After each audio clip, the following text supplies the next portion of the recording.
जय जय श्री राधे, जय जय श्री राधे, जय जय श्री राधे श्याम।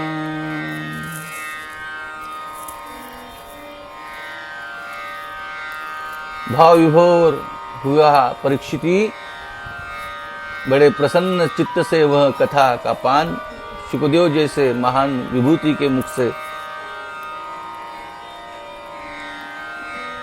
इस कथा का रस आस्वादन ले रहा है।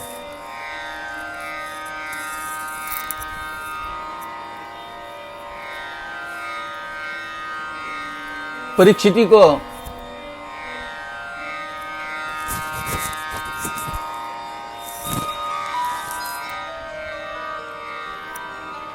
अमृत उत्पन्न की समुद्र मंथन की कथा सुनवाने हेतु शुकदेव जी महाराज ने परीक्षित को वह कथा बताने के लिए सज्जता की। देवदानवों के युद्ध में देवलोगों की जो शक्ति क्षीण हो चुकी थी और पुनर्बल स्थापन करने के लिए अमृत की अपेक्षा के हेतु समुद्र मंथन का आयोजन किया गया।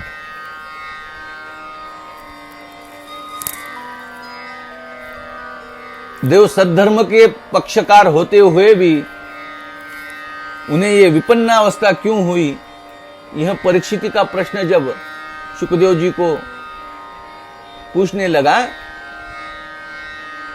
यह जिज्ञासा वृत्ति देखकर परीक्षित की शुकदेव जी को बड़ा प्रसन्नता हुई।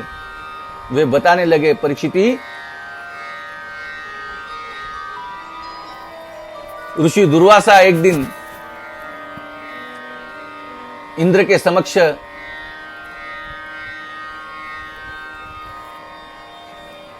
मुलाकात होते समय देव के राजा इंद्र होने के कारण ऋषि जी को किसी ने माला, सुगंधि पुष्प की माला समर्पित की थी।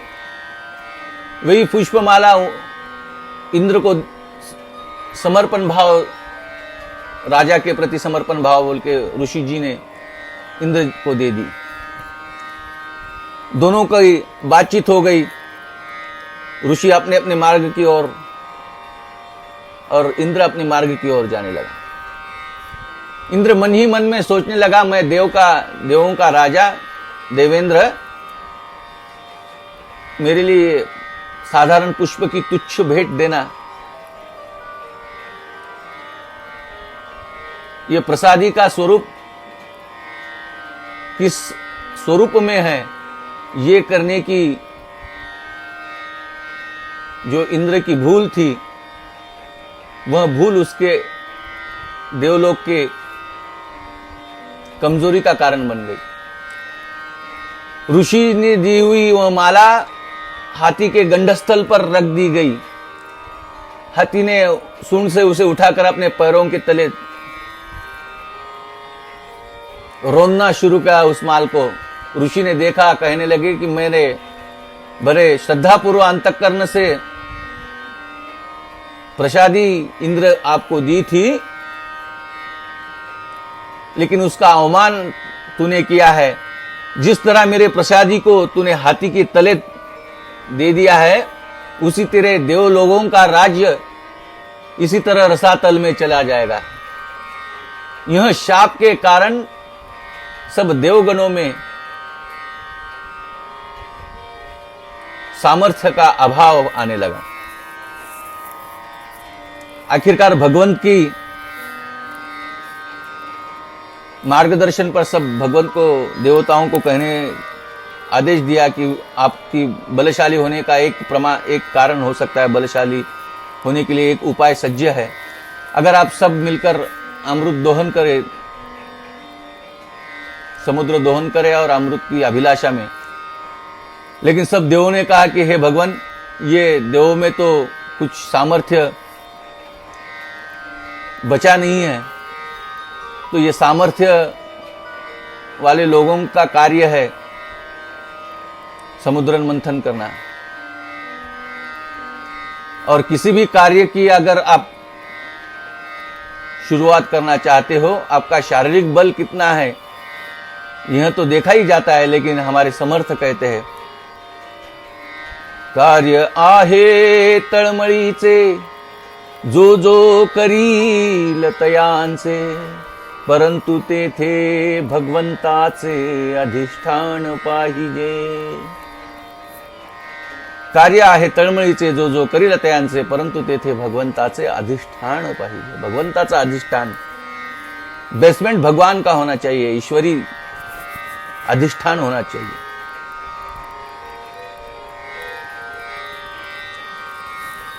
तो भगवान बड़े कुशाग्र बुद्धिमताम वरिष्ठम है। उन्होंने कहा कि अगर आपको ये प्रोजेक्ट पूरा करना है तो आप असुरों का भी सहाय इसमें लो। सब भगवान कहने लगे कि वे दानव तो हमारे परम शत्रु है, वे हमसे मैत्री का ये प्रस्ताव स्वीकार करेंगे। भगवंत ने कहा आप फिक्र मत करो, अपने स्वार्थ हेतु कब किसी के साथ युति कर देंगे, कब किसी का अलायंस हो जाएगा, कब किसी का गठबंधन हो जाएगा, यह बता नहीं सकते। अब प्रस्ताव तो दो, देखिए क्या होगा। अमृतोत्पादने यत्न क्रियतामविलंबितं, यस्य पीतस्य वे जन्तुर्मृत्युग्रस्तो मरो भवे। सब देवों को भगवंत ने कहा कि अगर कोई बड़ा कार्य करना है तो प्रसंगावधान में शत्रु का भी सहकार्य लेने में कोई अधर्म नहीं है।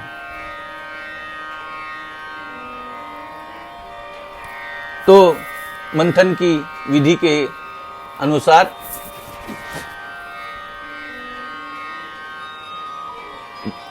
दैत्य के पक्ष से बातचीत हुई, दोनों में गठबंधन हुआ यह प्रोजेक्ट करने के लिए समुद्र मंथन का। तो एक एक तैयारी में लग गए। अब इतना बड़ा समुंदर है तो इस समुंदर में धोने के लिए उसी तरह का कुछ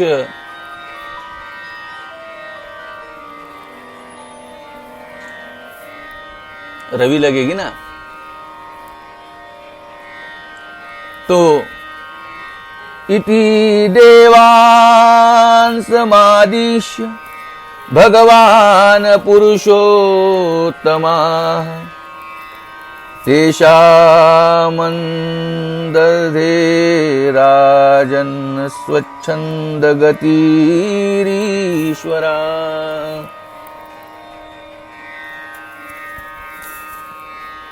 भगवान की मार्गदर्शन कहा गया, मंदराचल पर्वत को लाइए और वासुकी सर्फ नाग की रस्सी बनाकर समुद्र का दोहन की तैयारी कीजिए। देव असुरगण जाकर उस मंदराचल को उठाने लगे। वे बीच में मंदराचल फिर से गिर गया। कुछ देव और दानव क्षतिग्रस्त हुए। भगवत ने फिर संजीवनी मंत्र का उपयोग कर उन्हें जिंदा उठाकर समुद्र मंथन की लाया।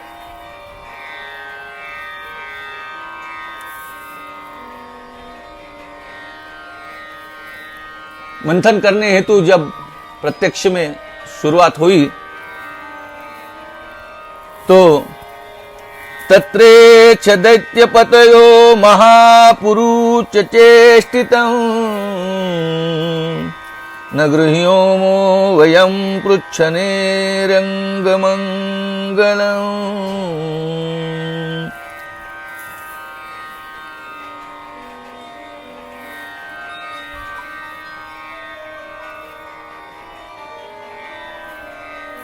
सब देवलोग भगवंत की मुख की और वासुकी के मुख पे पकड़ने लगे। तब ये दानव कहने लगे कि हम इस सर्प का जो अपवित्र भाग है, उस अपवित्र भाग को हम ना पकड़ेंगे। भगवंत ने सबको कह दिया था पहले कि पहले जो करो, जो आपको करना नहीं है उस काम को पहले जाकर पकड़ो।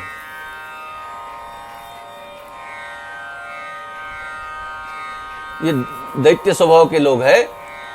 आप जो करोगे वो उनको चाहते हैं। वैसे ही भगवान देवलोकों ने सब मुख की ओर पकड़ा था, तो दैत्य कहने लगे कि आप पवित्र भाग है, तो उस वासुकी के आप पवित्र भाग को हम ना पकड़ेंगे, मुख की ओर। कोई बात नहीं, उनकी पहली शर्त मानी गई। भगवान पूछ की ओर चले गए देवलोग और दानव मुख की ओर।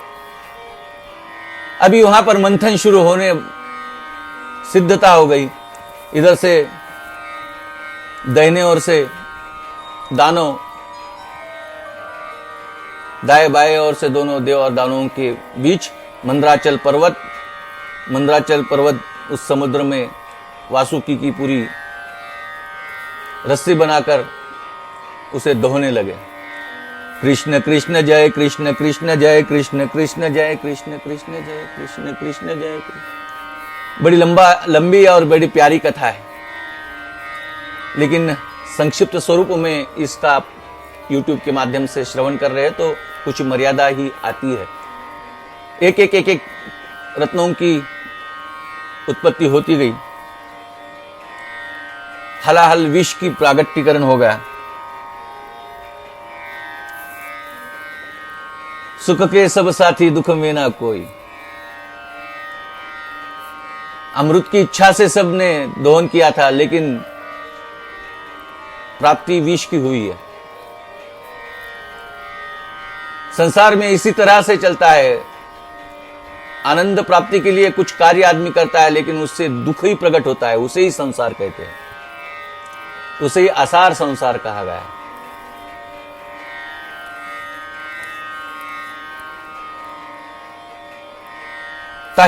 ताहिमाम सब तरफ बड़ी तबाही मच गई। यह हलाहल विष जैसे ही बाहर आ गया, उसकी ज्वाला से देव और दानव सब सृष्टि को उस विष के कारण क्षति पहुंचने लगी।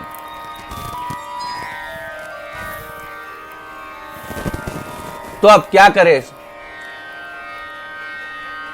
संकट के समय सब जन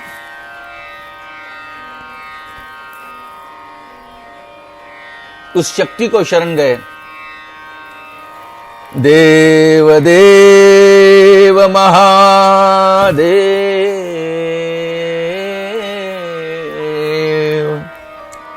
भूतात्मन भूत भावन,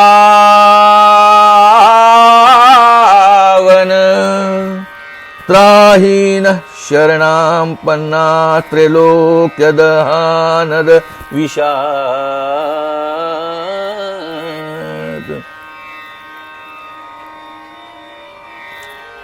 अब सर्व जीव के प्रति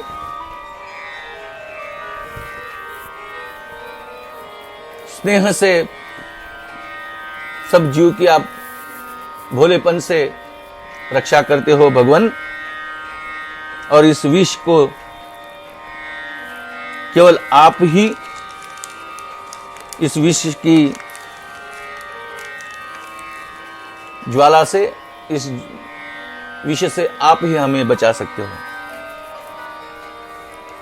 शिव जी ने उसका विष को ग्रहण किया और उस दिन से भगवान शिव शंकर का और एक नाम जोड़ दिया गया। भगवान शिव का वर्ण कांति कर्पूर गौरम करुणावतार संसार सार। कर्पूर गौरव वाले हमारे भगवान शिव शंकर ने जैसे ही उस महाभयंकर हालाहल को अपने मुख को लगाया, ना पेट में जाने दिया ना बाहर रहने दिया, अपने कंठ में धारण किया। और उस कंठ में धारण करने कारण भगवान शिव शंकर जैसे गौरवर्णीय प्रभु के कंठ में वह विष स्थित हो गया और अपनी अस्तित्व का दर्शन नील स्वरूप में करने लगा। और वह स्वरूप देखकर सब देवताओं ने, असुर गणों ने बड़े जोर से जय जयकारा लगाया, बोलिए भगवान शिव शंकर भगवान की जय, बोलिए नीलकंठ महाराज की जय, जय जय श्री राधेश्याम। भगवान शिव शंकर जी को उस दिन से नीलकंठ ये नामाभिधान प्रदान हो गया। एक एक रत्न की उत्पत्ति होने लगी। तत्राश्चर वीरभूत साक्षात श्री रमा भगवत परा, लक्ष्मी माता का प्रागट्यकरण हुआ। और यह सब एक एक एक एक ऐरावत वगैरह वगैरह सब कामधेनु प्राजक्त इस तरह के नवरत्न निकले हुए। और जिसकी प्रतीक्षा में थे उसके लिए सब ओर से मंथन चालू होगा। कृष्ण कृष्ण जय, कृष्ण कृष्ण जय, कृष्ण कृष्ण जय, कृष्ण कृष्ण जय, कृष्ण कृष्ण जय, कृष्ण कृष्ण जय। मंथन चालू होते ही अमृता पूर्ण कलशम बिभ्रद वलय भूषिता सवे भगवत साक्ष द्विष्णोरशांस संभवा। हाथ में सुवर्ण कड़ा होते हुए सुवर्ण कलश लेकर भगवान विष्णु का विष्णु अवतार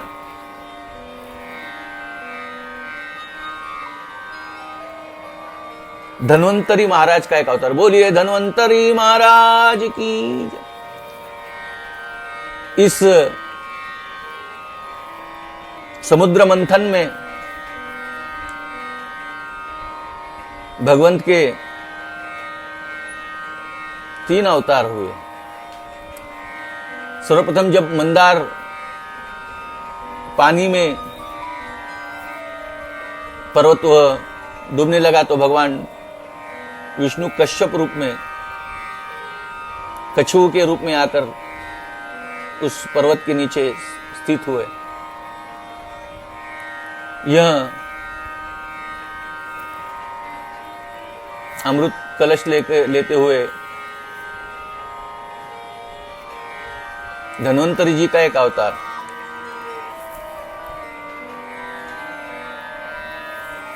अब यह अमृत तो धन्वंतरी के हाथ से आ गया, सब जिसके लिए यह सब किया था वह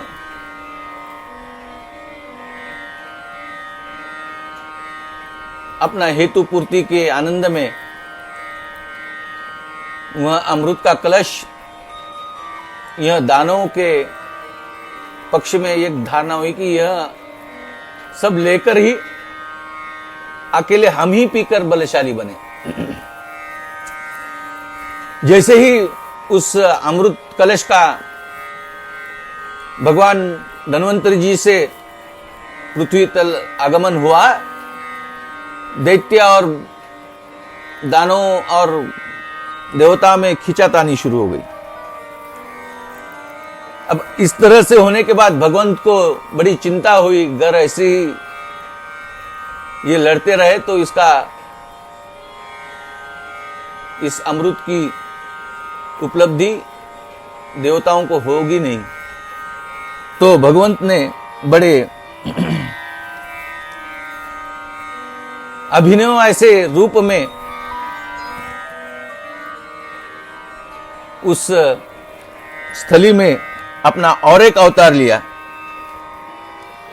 एतस्मिन् तरे विष्णु सर्वे पाय विदीश्वराः योषिद्रूपमनिर्देश दधार परमाद्भुतम्।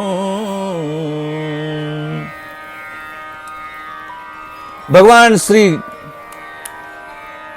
विष्णु ने एक सुंदर ऐसी स्त्री का रूप धारण किया और उसी रूप के अवतार में भगवान विष्णु के अवतार को मोहिनी अवतार से सब देवों ने उसका जय बोलिए। मोहिनी अवतार स्वरूप भगवान की जय। इस तरह से दानव और देवताओं में छिड़े इस युद्ध में भगवत स्त्री स्वरूप लेकर मोहिनी के रूप में आए और वे कहने लगे लड़ने में क्या रखा है। सब दैत्यों को बड़े मोहित करने के स्वरूप में भगवंत ने स्त्री का रूप धारण किया था। सब दैत्य मोहित हुए। वे कहने लगे हे सुंदरी आप कहां से आई हो, बड़ी सुंदर दिखती हो।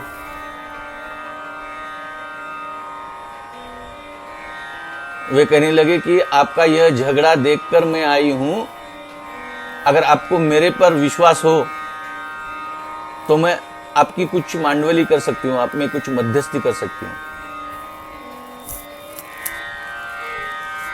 दैत्यों को उस मोहिनी रूप पर लुब्ध मोहित होते हुए कहा कि आप जो निर्णय लोगे देवी, बस हम आप बोलेगे वैसा ही हम चलेंगे। मोहिनी स्वरूप भगवंत ने कहा कि तो ऐसा सुनिए, अगर आप मुझे मेरा सुनना है तो एक छोर से आप दैत्य बैठिए, एक छोर से देवताओं को मैं सम प्रमाण में सबको इसका वितरण करूंगी, अगर आपका भरोसा मुझ पर हो तो।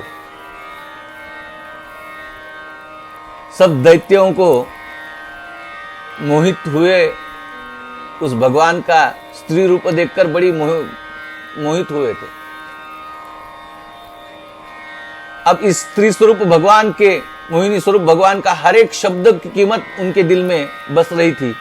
वह कहने लगे थे आप जैसे बोले, जिस तरह से बोले, हम आपकी बात से सहमत है, आप जैसा चाहे वैसा निर्णय ले सकते हैं, हम पूर्ण अधिकार हे सुंदरी हम आपको प्रदान करते हैं।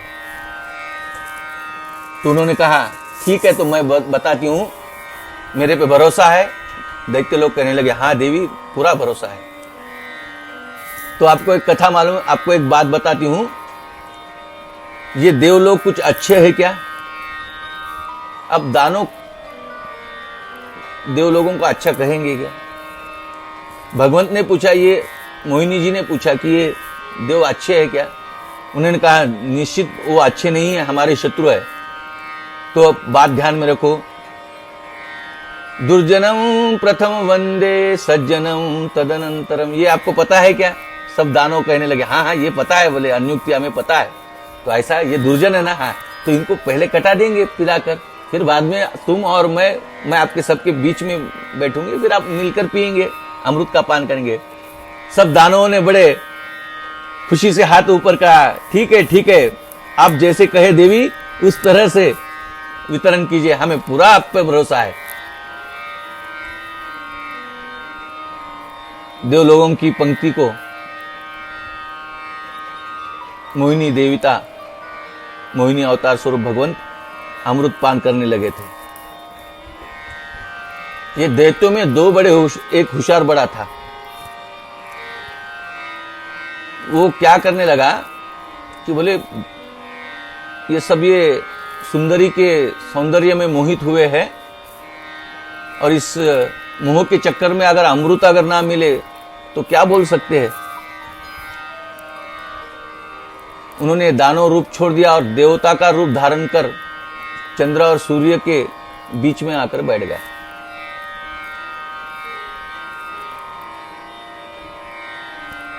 भगवान मोहिनी ने सबको अमृत पान करते करते करते जैसे ही उसके हाथ पर अमृत पान का पात्र में अमृत डाला, चंद्र और सूर्य ने भगवान को इशारे से बता दिया कि यह राक्षस कुल का है, राक्षस की पक्ष का है। वे अमृत पान कर ही चुका था कि भगवंत ने अपने सुदर्शन चक्र से उसे वहीं पर उसका देह से शीर अलग कर दिया और उसके दो टुकड़े हो गए। अमृत का स्पर्श होने से कारण उसके शरीर में भी जान रह गई और उसके सिर में भी, उसके सर में भी जान रह गई।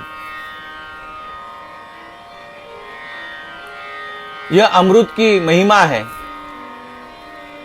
और उस एक भाग को राहु और एक भाग को केतु, इस तरह का नाम दिया गया।